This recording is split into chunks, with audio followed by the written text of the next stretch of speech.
What happens when workers become so dehumanized that skinning animals and skinning people becomes the same act?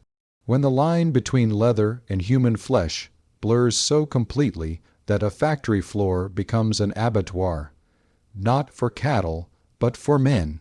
Welcome to this journey into one of the most horrifying cases of industrial exploitation and murder in American history. But before we descend into the chemical stench and screaming darkness of a Pennsylvania tannery, I need you to ask yourself, how much suffering can you witness before you become complicit? How many times can you see something terrible before you stop seeing it at all?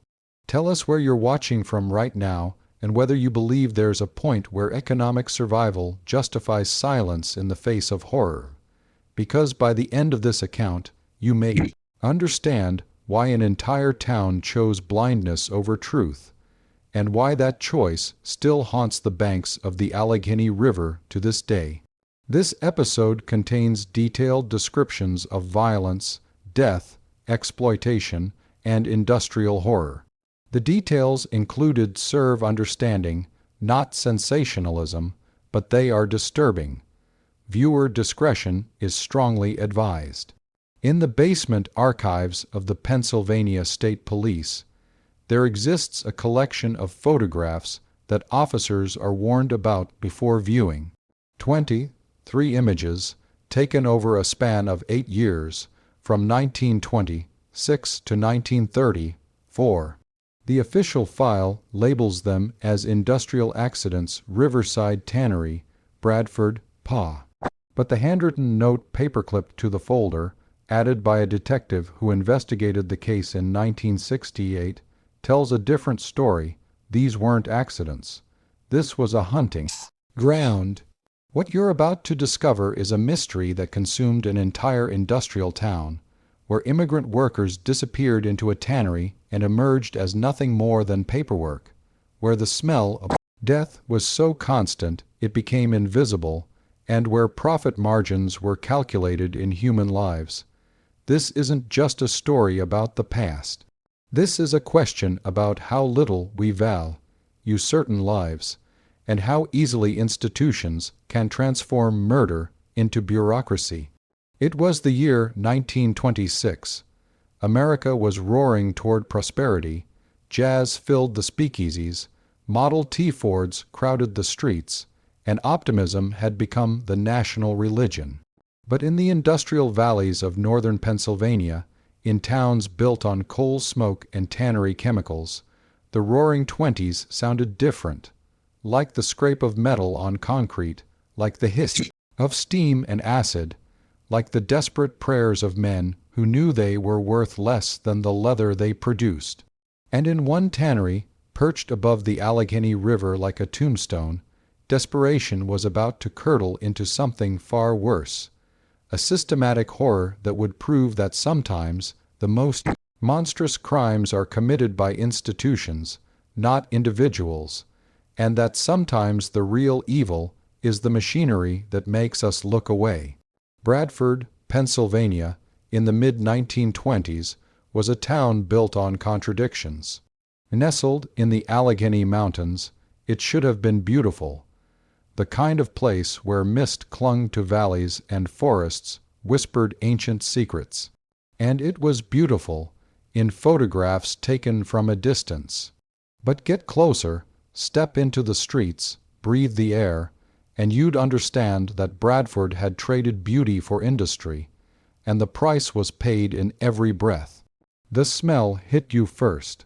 Not one smell, but a layered assault on the senses, the sulfuric burn of tanning chemicals, the sweet sick rot of animal fat rendering, the petroleum tang from oil refineries, and beneath it all, something organic and wrong, like meat left in summer sun. Residents claimed they couldn't smell it anymore, that your nose adjusted after a few months, that it became normal. But visitors knew better. The smell of Bradford wasn't something you got used to. It was something you endured, something that seeped into your clothes, your hair, your skin, until you carried it with you like a stain on your soul. 5 tanneries operated in Bradford during this period, each claiming territory along the Allegheny River like feudal kingdoms. The Riverside Tannery, our focus, occupied the northern edge of town, a sprawling complex of brick buildings, wooden additions, and rusting corrugated metal sheds that seemed to grow organically, spreading like a fungus across 12 acres of riverside land. At its peak, Riverside employed 347 workers and processed more than 15,000 animal hides per month, transforming raw, stinking cattle skins into the supple leather that would become shoes, belts, saddles, and industrial equipment. The owner, Marcus Holloway, was a third-generation tanner who'd inherited the business from his father in 1922. At 41 years old, he was known for 3 things: his meticulous record keeping, his absolute refusal to unionize, and his ability to turn profit margins that made competitors envious. In photographs from the era, Holloway appears unremarkable. Medium height, thinning hair, wire-rimmed spectacles, the kind of face that vanishes in a crowd. But those who worked for him remembered his eyes, described consistently across dozens of testimonies as cold, flat, like he was calculating something, like you were already dead and he was just waiting for the paperwork. Beside him, always beside him, stood his foreman, a man known only as Cross. No first name appears in any surviving record, just Cross. He was German or possibly Austrian, accounts vary, and he'd arrived in Bradford in 1923 with impeccable credentials from European tanneries and a letter of recommendation so glowing that Holloway hired him within an hour of their meeting. Cross was tall, well over 6 feet, with hands that former workers described as massive, scarred, hands that had done terrible work and weren't finished yet. Together, Holloway and Cross ran Riverside with mechanical efficiency. Production increased, costs decreased, profits soared, and men began to disappear, but we're getting ahead of ourselves. Let's start with the work itself, because you need to understand what happened inside a tannery to comprehend how horror could hide in plain sight, camouflaged by industry. Tanning leather is, at its essence, a process of controlled rot. You take a dead animal's skin, remove everything that makes it meat, and transform what's left into something that won't decay. It's ancient work, brutal work, work that destroys bodies with methodical precision. The process began in the beam house, a cavernous room where raw hides, still clinging to fat and flesh and the memory of being alive, were soaked in lime pits to loosen the hair. Workers called beamsmen would drape these swollen, chemical-soaked skins over curved wooden beams and scrape away the hair with crescent-shaped knives, a motion repeated thousands of times per shift until shoulders dislocated and hands cramped into permanent claws. The lime burned skin on contact. Safety equipment didn't exist. You worked until you couldn't, and then you were replaced. From the beam house, hides moved to the baiting pits, where they soaked in solutions of dog feces and pigeon droppings. Enzymes in the excrement softened the leather. The smell in this room was beyond description, a physical presence that coated your throat and turned your stomach inside out. New workers vomited for days. Experienced workers just stopped eating before shifts. Then came the tanning drums, massive rotating cylinders where hides tumbled for hours in solutions of tannic acid derived from tree bark. The acid levels were supposed to be regulated, tested, adjusted. Were they? At Riverside, safety protocols existed on paper, filed neatly in Holloway's office. On the floor, where Cross ruled, different rules applied. Push production, cut costs, move faster. The finishing rooms came next, where leather was dyed, oiled, stretched, and prepared for sale. This was considered the skilled work, the craft that separated masters from laborers. But even here, in these supposedly elevated spaces, workers handled chemicals that blistered skin and choked lungs, that left men coughing blood by their 30s and dead of respiratory failure by 40. And beneath it all, literally beneath the factory floor, ran the wet basement, a network of brick-lined channels where chemical runoff, animal waste, and industrial effluent flowed toward the river in a toxic stream that glowed faintly green in darkness and killed everything it touched. The wet basement was where the worst jobs went, where workers deemed expendable spent shifts knee-deep in poison, clearing blockages, shoveling sludge, breathing air so saturated with fumes that it left them dizzy and confused. It was dangerous work. Men died. Everyone knew this. Industrial accidents were expected, accepted, built into the economic equation. In 1925 alone, 73 tannery workers died across Pennsylvania, crushed by machinery, poisoned by chemicals, drowned in vats, burned in fires. The newspapers printed obituaries when families complained, and everyone moved on. But at Riverside Tannery, something was different. The deaths followed a pattern if you knew how to look, which for years no one did. They were called floaters. In tannery slang, temporary workers, day laborers, men who drifted from factory to factory, taking whatever work paid. They were immigrants mostly, Italians, Poles, Hungarians, men fleeing poverty and pogroms, men whose English was broken or non-existent, men whose families were oceans away or non-existent. They were perfect targets, though no one used that word yet. No one was using any words yet. Riverside hired floaters by the dozen. Cross would appear at the hiring hall every Monday morning, point at men in the crowd, and lead them back to the factory. Some stayed for weeks, some for days. Some arrived Monday morning and were never seen again by Tuesday night. But this wasn't unusual. Men quit constantly, moved to other towns, disappeared into America's vastness without leaving, forwarding addresses. What was unusual, if anyone had been tracking it, was the number who were last seen entering Riverside and never emerged. What was unusual was how often the night shift crosses shift. The skeleton crew that worked from 8 at night until 6 in the morning reported accidents. That left no bodies for burial, just apologies and small death payments to whatever distant relatives could be located. Fell into the tanning drum, the paperwork would say, body dissolved by acid, nothing to recover. Overcome by fumes in the wet basement, swept into the river outflow, not recovered. Crushed by machinery, remains unidentifiable, cremated per industrial protocol. Between 1926 and 1934, Riverside Tannery reported 41 workplace fatalities. The state average for a facility of similar size during the same period was 11. No inspector ever questioned this. No newspaper ever investigated. The deaths were filed, the payments were made to foreign addresses that may or may not have been real, and production continued.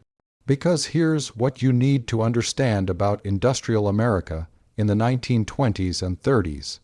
Certain lives were disposable by design. Immigrant laborers, poor men, men who spoke foreign languages and sent their wages overseas, they existed in a regulatory blind spot where profit mattered more than proof, where company doctors signed death certificates without examining bodies, where police accepted explanations from factory owners without demanding evidence. The system wasn't broken. The system was working exactly as intended, and in that system, Riverside Tannery thrived.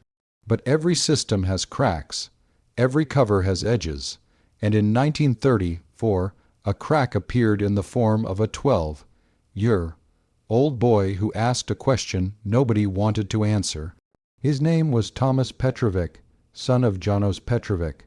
a Hungarian immigrant who'd worked at Riverside for 7 months before dying in what the official report called an unfortunate chemical exposure incident in the baiting pits on March 3, 1934.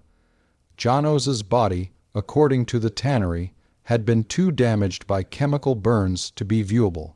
They held a closed casket funeral with a suspiciously light coffin and presented Thomas's mother with $75 in compensation and Janos's pocket watch, the only personal item supposedly recovered intact. Thomas didn't believe them.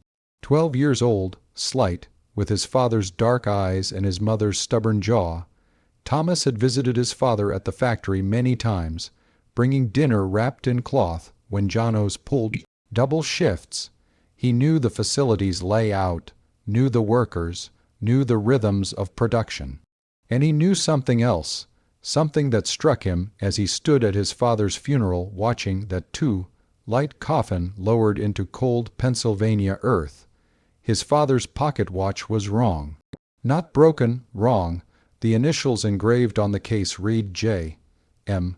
Janos Mihaly, but Thomas's father was Janos Petrovic. The watch they'd given his mother wasn't his father's at all. Thomas mentioned this to his mother, who dismissed it. Perhaps she'd misremembered the initials. Perhaps the engraver had made an error years ago. But Thomas couldn't let it go. The watch was physical proof that the tannery had lied about something. And if they'd lied about the watch, what else? Over the next 3 weeks, Thomas did what no adult had done. He investigated. He hung around the factory gates during shift changes, asking workers if they'd seen his father the night he died. Most wouldn't talk to him, superstition or fear or simple exhaustion keeping them silent. But one man, an older Italian beamsman named Giuseppe Torrent, pulled Thomas aside one evening as dusk turned the factory windows gold. "Your papa," Giuseppe said in broken English, "was good man, worked hard, went into wet basement with cross, Monday night, never come out." He looked around nervously, then whispered, "Many men go into wet basement with cross. Not all come out. You understand, not all come out." Thomas understood. He asked Giuseppe for names of men who'd gone into the wet basement and disappeared. Giuseppe rattled off 6 names from memory, men who'd worked beside him and then vanished over the past 18 months. No goodbyes, no forwarding addresses, just gone, and always after a shift with cross in the wet basement. Armed with this information, Thomas did something remarkable for a 12-year-old boy in 1934. He went to the police. The Bradford Police Department in 1934 consisted of a chief, 2 detectives, and 4 patrolmen serving a town of 15,000. They were overworked, underfunded, and deeply embedded in the industrial power structure that kept Bradford afloat. Chief William Hartman had been appointed to his position after being recommended by a council of local business owners, including Marcus Holloway. This is important context for understanding what happened next. Thomas walked into the station on March 25, 1934, and told the desk sergeant his story: the wrong pocket watch, Giuseppe's testimony, the pattern of disappearances from the wet basement. The sergeant listened patiently, then sent Thomas home with a pat on the head and a promise to look into it. No investigation followed. Thomas returned 2 days later. Same sergeant, same sympathetic dismissal. "Son, men quit jobs all the time. Your father had an accident. It's terrible, but it happens. You need to let your mother grieve in peace." Thomas returned a 3rd time, this time with Giuseppe, who tremblingly repeated his account. The sergeant took notes this time, wrote down the names Giuseppe provided, then informed them that without evidence of actual wrongdoing, there was nothing to investigate. Men leaving their jobs wasn't a crime.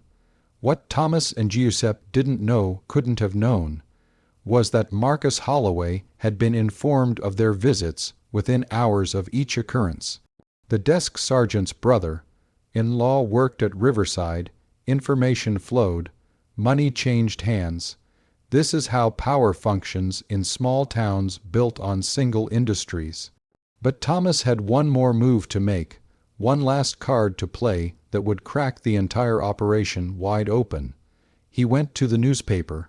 The Bradford Daily Record was a 4-page publication run by a 63-year-old editor named Margaret Donnelly, who'd taken over the paper from her late husband in 1928 and promptly transformed it from a business-friendly bulletin into something with actual teeth.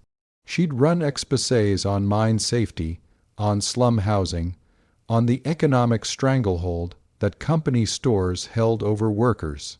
She had a reputation for believing sources others dismissed. Thomas appeared in her office on April 2, 1934.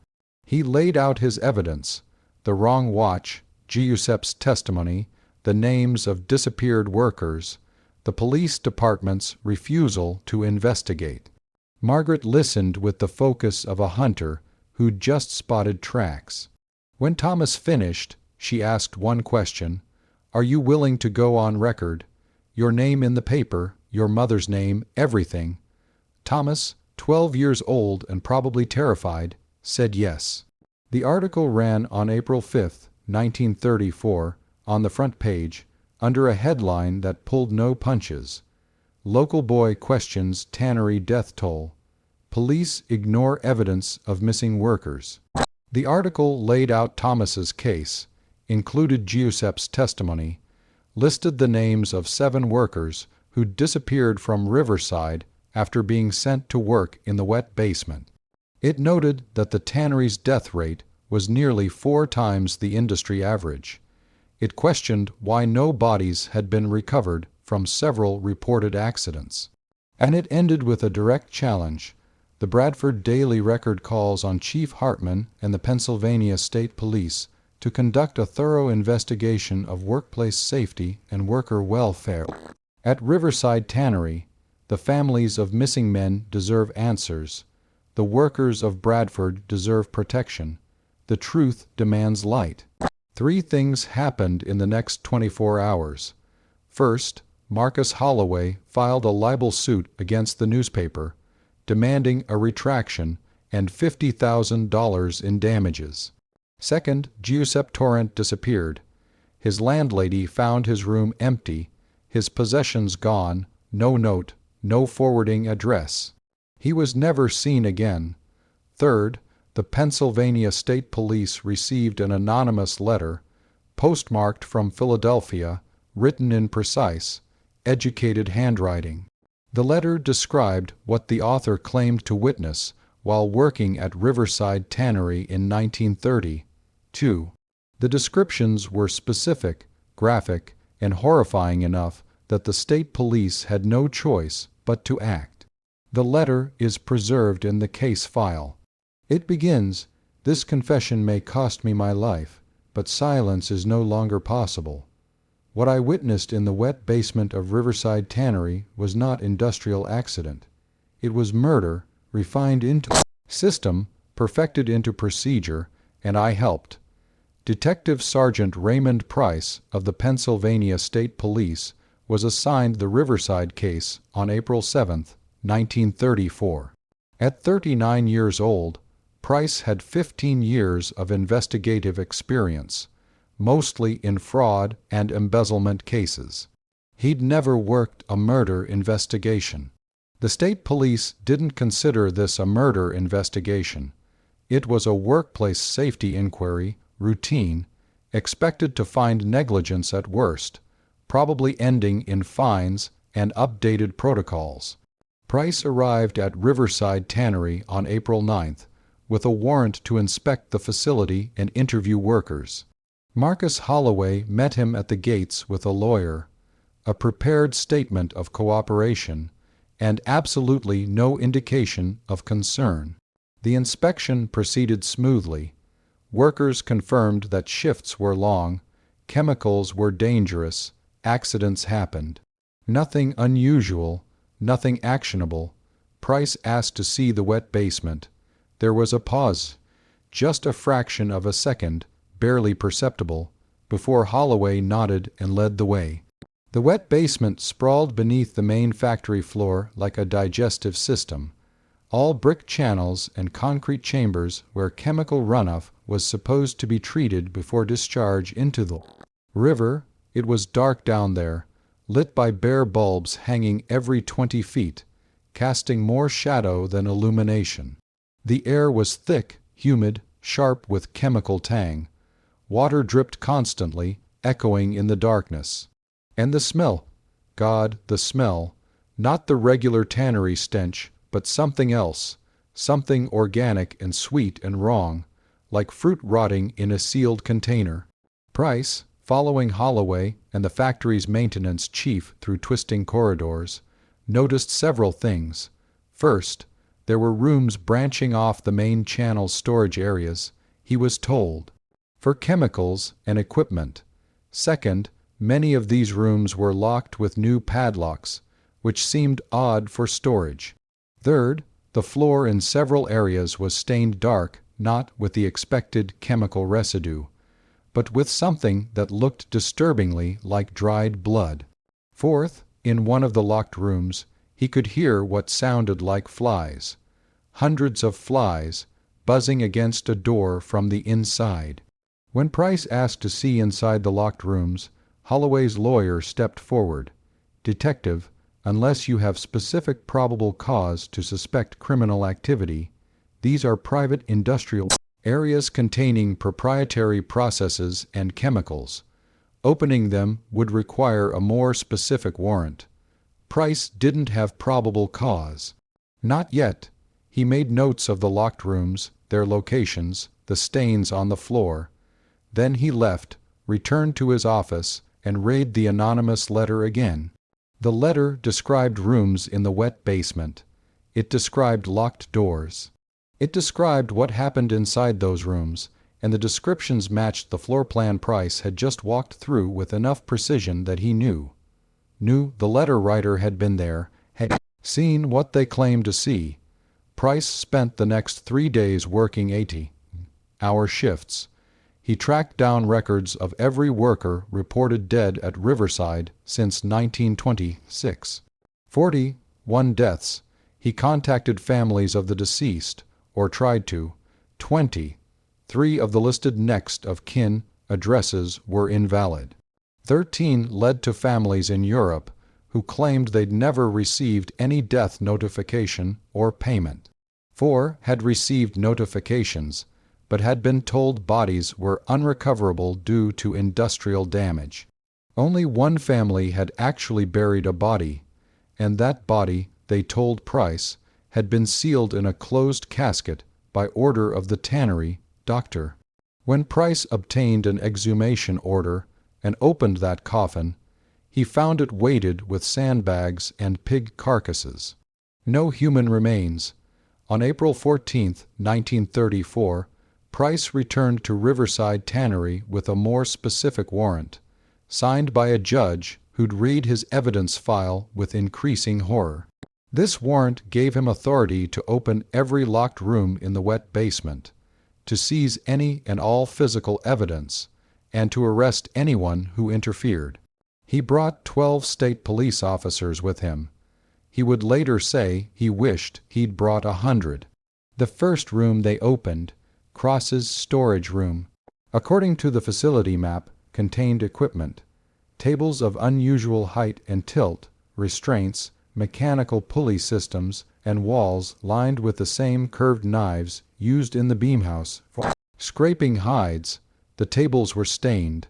The drains beneath them were clogged with hair, human hair, forensic analysis would later confirm, and small fragments of tissue. The second room contained vats of chemical solution with manual hoists above them. The vats were the same type used for treating leather, but smaller, person-sized. Residue analysis would reveal a mixture of tannic acid and lime strong enough to dissolve flesh within 48 hours. The third room was refrigerated, cooled by blocks of ice. Inside, hanging from hooks like sides of beef, were 12 human skins. I need to pause here. Take a breath if you need to. What Price and his officers discovered in that basement is beyond horror. It's the kind of evidence that breaks people permanently. 3 of the officers at the scene would leave law enforcement within a year. Price himself would suffer nightmares until his death in 1968, waking in darkness, convinced he could smell that basement, hear those flies, feel the cold of that refrigeration room. The skins were labeled. Inked directly onto the preserved flesh were dates and initials, a record, keeping system, methodical, precise. The oldest dated back to October 1932. The most recent was marked March 3, 1934. Janos Petrovic's date of death. In a fourth room, they found incomplete remains, bones that had been carefully cleaned and organized by size, stored in bins marked with the same initials as the skins. And in a fifth room, they found finished products, leather goods of remarkable quality, gloves, wallet cases, book bindings, made from material that forensic analysis would prove was human leather. The final room they opened contained documentation, ledgers, cross-kept ledgers. The entries were precise, methodical, horrifying in their bureaucratic casualness. October 12, 1932. Subject J. M. Selected. Process complete. Yield. Excellent quality. Sold to Philadelphia buyer for $847. January 17, 1933. Subject A. K. Selected. Process complicated by subject's resistance. Final yield. Moderate quality. Retained for personal use. March 3, 1934. Subject J. P. Selected. Process standard. Yield. Excellent. Quality superior to cow leather for small goods. Buyer in New York confirmed receipt and payment of $923. The ledgers documented 37 murders over 8 years. 37 men selected from the flow of immigrant workers, men who spoke little English, had no local family, whose disappearances would go unnoticed. Men who were lured into the wet basement on pretense of work, subdued, and subjected to a process that Cross, a master tanner who'd refined his craft across Europe, had adapted from animal processing to human victims. The economic logic was simple and monstrous. Human leather, properly treated, was finer than any animal hide. It was thinner, more supple, took dye better, lasted longer. Among certain buyers, collectors of the macabre, wealthy individuals who valued rarity above ethics, it commanded prices far beyond standard leather goods. Cross had found a market. Holloway had provided the raw material through his hiring of disposable immigrant workers. Together, they'd built a killing machine disguised as industry.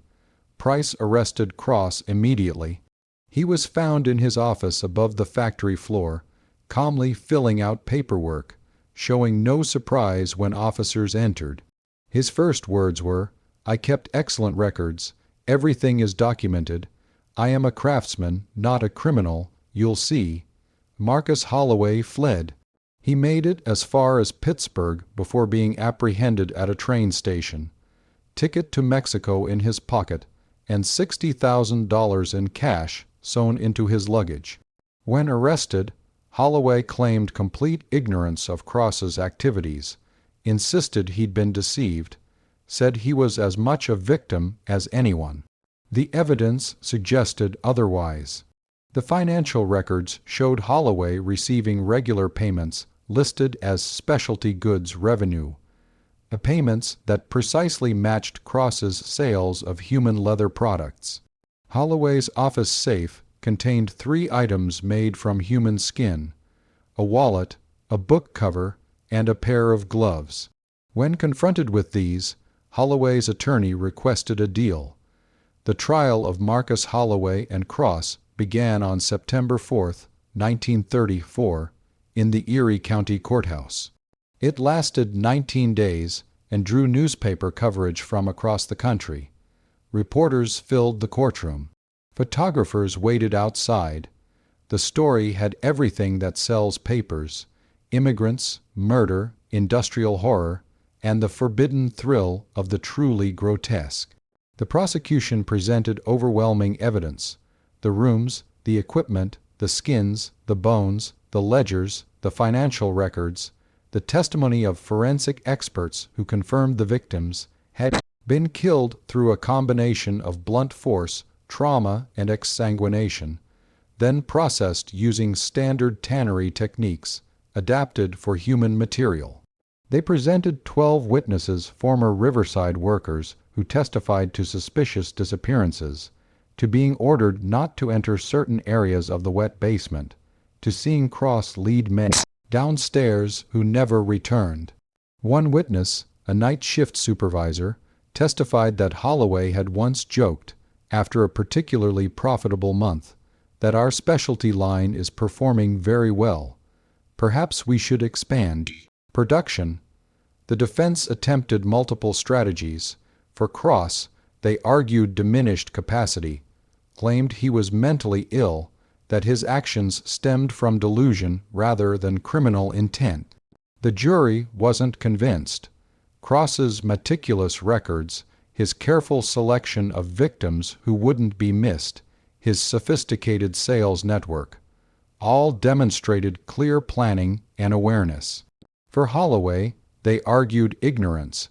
He was a businessman who trusted his foreman, who had no knowledge of the basement activities, who was himself a victim of Cross's deception. But the financial records destroyed this defense. Holloway had personally deposited the specialty goods revenue. He'd received quarterly reports that should have made him question where the income originated. He'd personally installed the locks on the wet basement rooms and told other workers those areas were off limits. The most damning testimony came from an unexpected source: a Philadelphia antiquities dealer named Vincent Marconi, who'd been arrested trying to flee the country when police connected him to Cross's buyer network. In exchange for a reduced sentence, Marconi testified that Holloway had personally contacted him in 1930, 1. to ask if there was a market for unusual leather goods. When Marconi, thinking this meant exotic animal hides, said yes, Holloway had arranged a meeting where Cross presented samples. I knew immediately what it was, Marconi testified. The texture, the pore structure. You can't mistake human skin if you know what to look for. I should have gone to police. God forgive me, I didn't. He was offering something collectors would pay extraordinary prices for, and I was in debt, desperate. So I became part of it. I connected Cross to buyers. I took my percentage, and I told myself it didn't matter because these were just immigrants, just transients, just people nobody would miss. This testimony, this naked admission of the logic that made the killings possible, hit the courtroom like a shockwave. Here was the truth laid bare. These men had died not despite being immigrants, but because they were immigrants. Their disposability was the foundation of the entire enterprise. The jury deliberated for 4 hours. Cross was convicted of 37 counts of first-degree murder, the recommended sentence, death by electrocution. Holloway was convicted of 37 counts of conspiracy to commit murder and accessory to murder. The recommended sentence, life imprisonment without possibility of parole. But this is where the story takes its darkest turn, because justice and closure are not the same thing. Cross never made it to the electric chair. On November 3, 1934, 2 weeks before his scheduled execution, he was found dead in his cell at the State Correctional Institution at Rockview. Official cause of death: suicide by hanging using a bed sheet. But there were problems with this conclusion. Cross was on suicide watch, checked every 15 minutes. The bed sheet he allegedly used had been taken from him days earlier as a precaution. The bruising on his neck was inconsistent with self-inflicted hanging. The marks suggested manual strangulation. 3 guards were investigated. No charges were filed. The official report concluded that Cross had somehow obtained a contraband bedsheet and hanged himself in the narrow window between checks. Most people didn't believe this. Most people didn't care.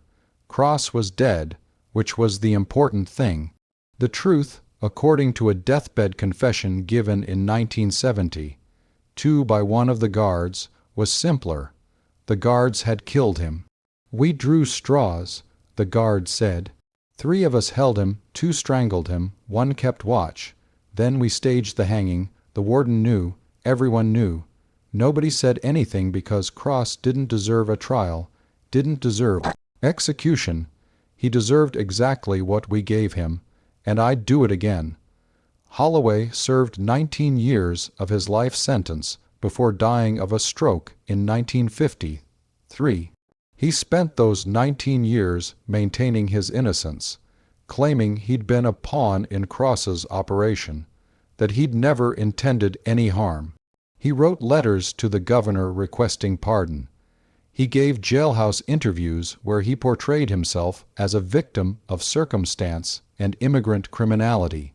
Nobody believed him either, but unlike Cross, Holloway had powerful friends, connections, money.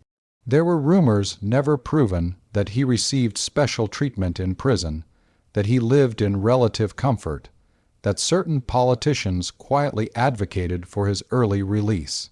He died before any pardon could be granted, and his family buried him in an unmarked grave to avoid vandalism. Justice, in the legal sense, had been served, but justice doesn't bring people back. Justice doesn't heal wounds. And justice certainly doesn't erase memory. Riverside Tannery closed permanently on November 15, 1934. The building stood empty for years, windows broken, machinery rusting, slowly being reclaimed by weather and vegetation. The state of Pennsylvania declared the entire structure a biohazard due to chemical contamination and ordered it demolished in 1948. But Bradford couldn't demolish its memory as easily as it demolished a building. The trial had revealed the town's complicity, not legal complicity, but moral complicity. For 8 years, men had disappeared. For 8 years, immigrant workers had voiced concerns about Cross, about the wet basement, about friends who vanished mid-shift. And for 8 years, Bradford had looked away. The police had dismissed complaints. The newspapers, except for Margaret Donnelly's Bradford Daily Record, had accepted the tannery's explanations without question. Business leaders had prioritized profits over investigation. Even workers who suspected something wrong had stayed silent, fearing for their jobs in a town where employment options were limited. This collective silence became Bradford's burden. The trial made national news, and suddenly the town was famous for the worst reason imaginable. Travelers passing through would point at Bradford on maps and say that's where the skin murders happened. Job recruiters avoided the town. Young people left for cities that didn't carry the stain. The immigrant community fractured. Some families stayed, determined to rebuild. Others fled, to Pittsburgh, to Philadelphia, to New York, anywhere that wasn't Bradford. The Hungarian, Polish, and Italian social clubs that had been centers of community life slowly dissolved as members scattered. And there were the families of the victims, the ones who could be identified. Of the 37 confirmed victims, only 29 could be positively identified through the ledgers and physical evidence. 8 remained nameless, men whose initials in Cross's ledger couldn't be matched to any missing person report, any employment record, any trace of existence beyond their skin preserved in that Terrible refrigeration room. The identified victims received proper burials, funded by a compensation fund established through the seizure of Holloway's assets. Services were held in multiple languages: Hungarian, Polish, Italian, Slovak. Families who'd been told their loved ones had moved on for better opportunities, who'd accepted absence as part of immigrant life, now learned the truth. Their fathers, brothers, sons hadn't left. They'd been killed, processed, sold like cattle. The psychological impact was devastating. Anna Petrovic, Thomas's mother, never recovered. She'd spent months believing Janos had died in an accident, had grieved and begun healing. Now she learned he'd been murdered, his body violated in ways she couldn't speak of, his skin turned into commercial goods. She died 2 years later, officially from pneumonia, but those who knew her said she died from a broken heart and a question that consumed her. Had Janos suffered? How long had he lived? What were his final moments like? Thomas Petrovic, the boy who'd started the investigation, grew up haunted by what he'd uncovered. In interviews given decades later, he described feeling responsible. If he'd acted sooner, could he have saved the later victims? If he'd pushed harder when police first dismissed him, might his father and others still be alive? Intellectually, he knew this was irrational. Emotionally, the guilt never left. He spent his adult life advocating for immigrant workers' rights, for workplace safety regulations, for systems that would prevent another Riverside from happening. He died in 2007 at 85 years old, still visiting his father's grave every Sunday, still carrying the pocket watch with the wrong initials. The piece of evidence that had started everything. One of the most disturbing aspects of the Riverside case is how few people faced justice beyond Holloway and Cross. The investigation identified at least 43 individuals who had purchased items made from human leather. Collectors, wealthy eccentrics, individuals drawn to the macabre who'd paid premium prices for wallets, book covers, gloves, and other goods they knew were made from human skin. Of these 43, only 7 were prosecuted. The rest had political connections, wealth, legal teams that successfully argued they'd been deceived about the leather's origin, or simply lived in jurisdictions that declined to pursue charges. Vincent Marconi, despite his testimony, served only 6 years for his role in the operation. The products themselves, the items made from human skin, were supposed to be destroyed after serving as evidence. But as case files were unsealed in the 1980s and 90s, disturbing revelations emerged. At least 12 items had gone missing from evidence storage. Were they destroyed and improperly documented, stolen by collectors, lost in administrative shuffling? Nobody knows for certain. In 2003, a wallet purportedly made from one of the Riverside victims appeared at an auction in London, listed as historical curiosity from American industrial era. The auction house, when contacted, claimed the provenance was unverifiable and withdrew the item. It vanished into private collections, leaving investigators and victims' families with renewed horror. The exploitation continued even in death. Modern forensic analysis of the preserved evidence has revealed details that somehow make the horror more concrete. Dr. Elizabeth Chen, a forensic pathologist who examined the case files in 2019 as part of research into historical industrial crimes, discovered several disturbing facts. The victims had been killed through exsanguination, bled out while alive.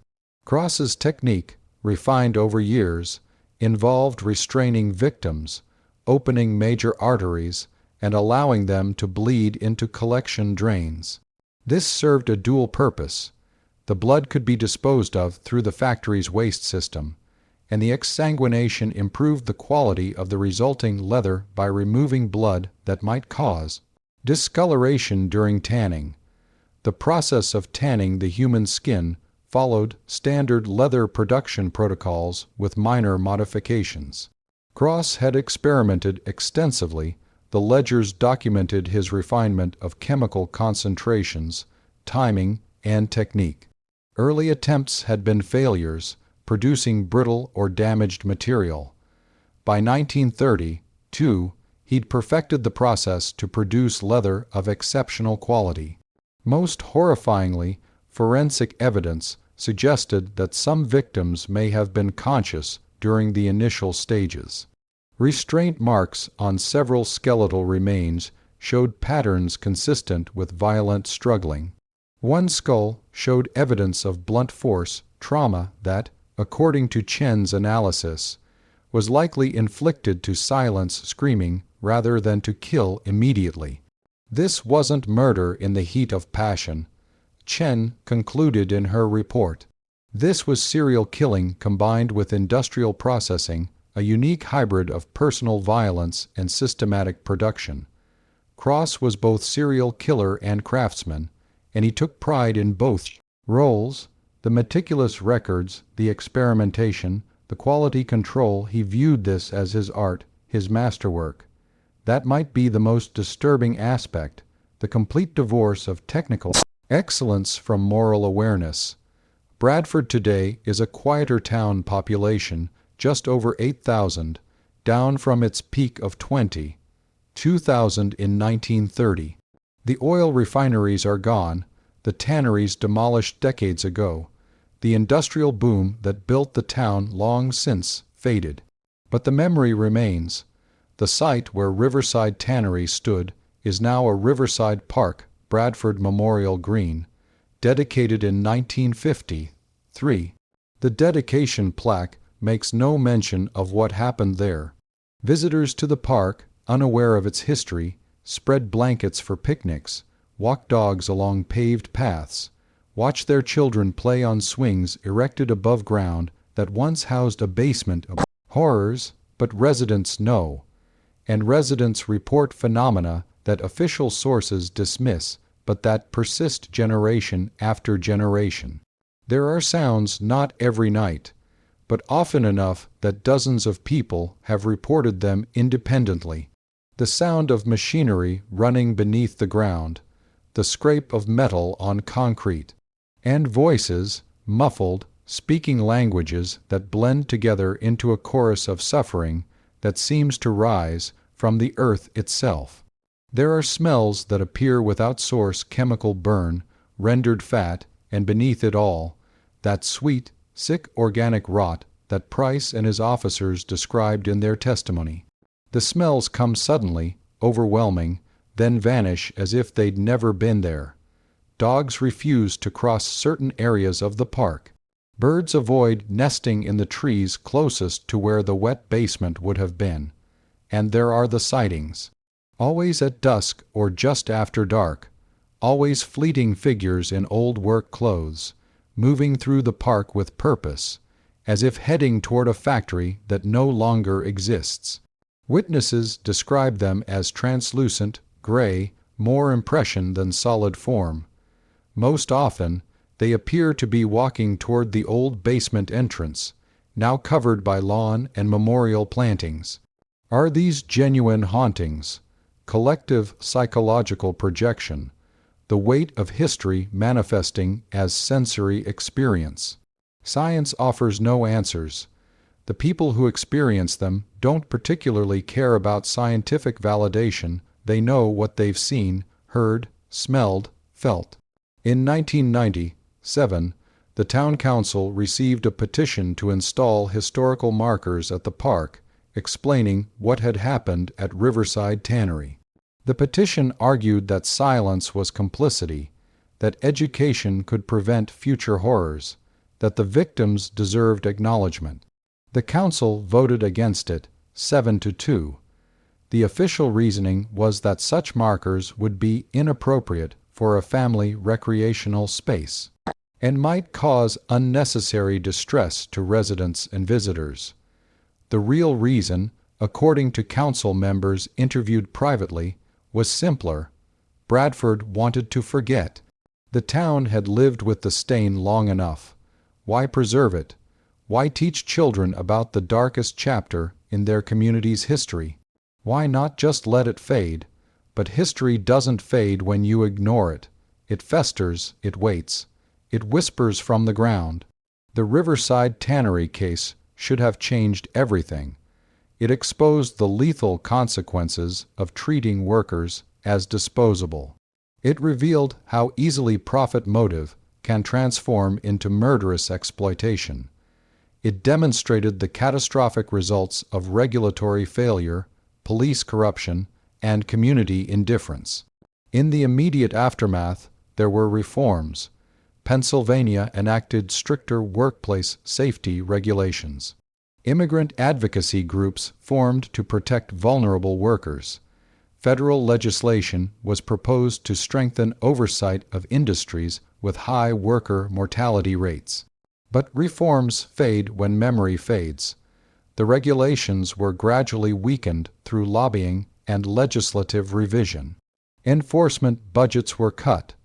The specific protections put in place after Riverside were dismantled piece by piece over decades. And the underlying conditions that made Riverside possible, those never really changed. Today, workers still die in industrial accidents at rates that correlate precisely with their economic vulnerability and legal status. Immigrant laborers still face exploitation in industries from agriculture to construction to meat processing. Safety violations still go uninvestigated when the victims lack political power. And systems still exist that value profit over human life, that calculate acceptable mortality rates, that treat certain people as functionally disposable. The methods have changed, the scale has shifted. But the logic, that some lives are worth less than others, that economic efficiency justifies human cost, that we can look away from suffering if it's far enough removed from our daily experience, that logic persists. Riverside Tannery wasn't an aberration. It was capitalism stripped of pretense, the underlying machinery made visible. Cross and Holloway weren't monsters from another species. They were men who took existing systems of exploitation and pushed them one step further. One step from disposable workers to disposable bodies. One step from acceptable casualties to acceptable murders.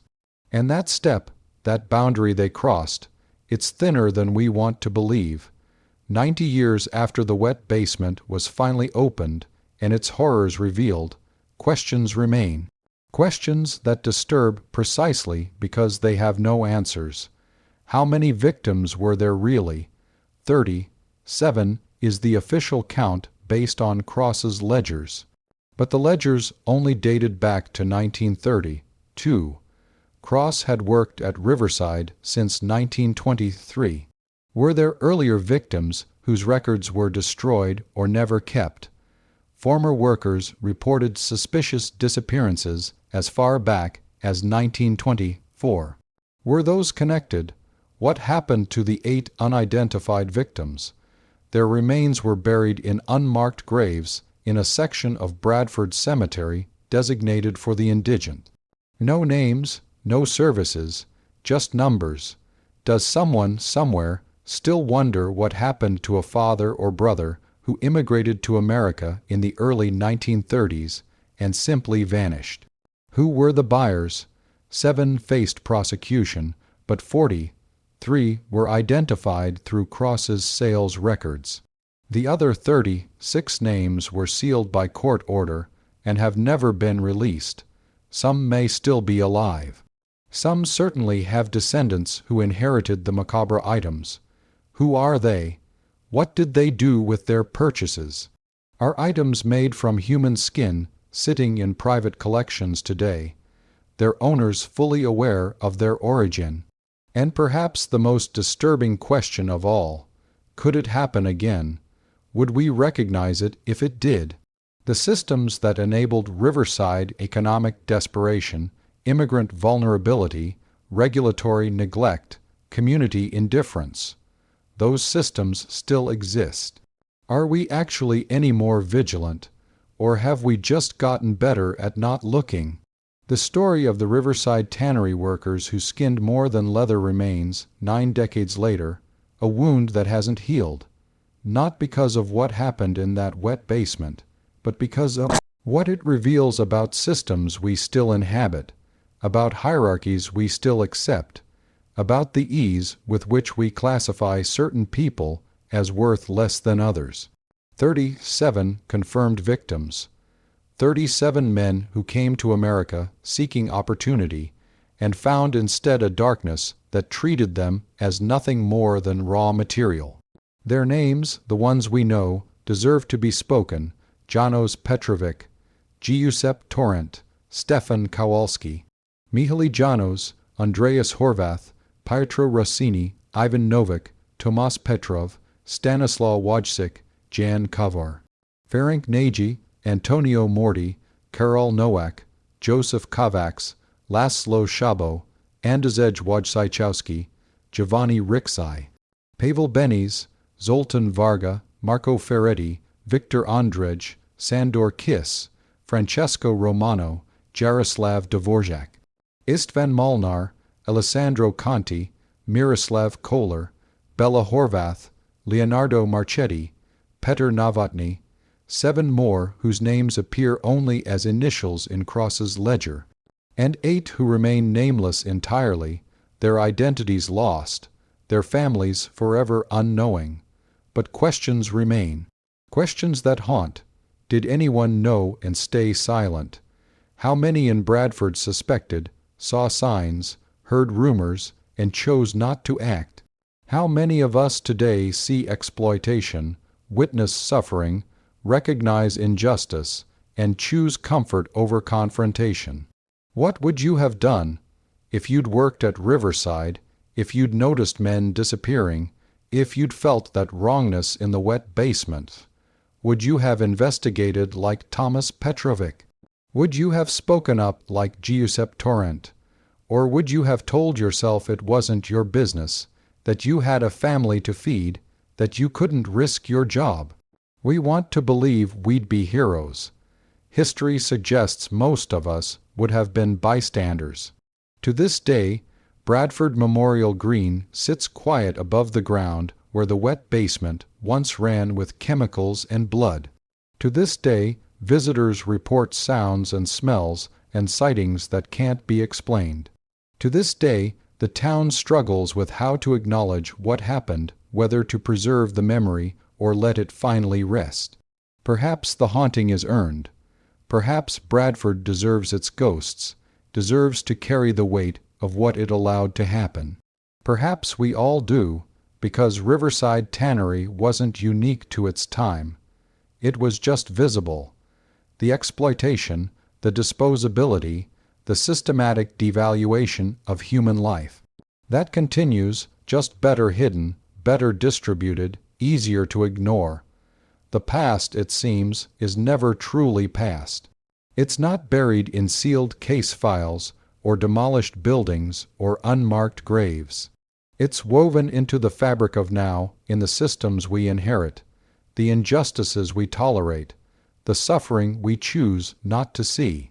And on quiet nights in Bradford, when fog rises from the Allegheny River and settles over Memorial Green like a shroud, people still report hearing it. The sound of machinery that no longer exists. The voices of men who died decades ago. The scrape and hiss and terrible rhythm of work that should never have been done. Most dismiss it as wind, as imagination, as the mind playing tricks in darkness. But some know better.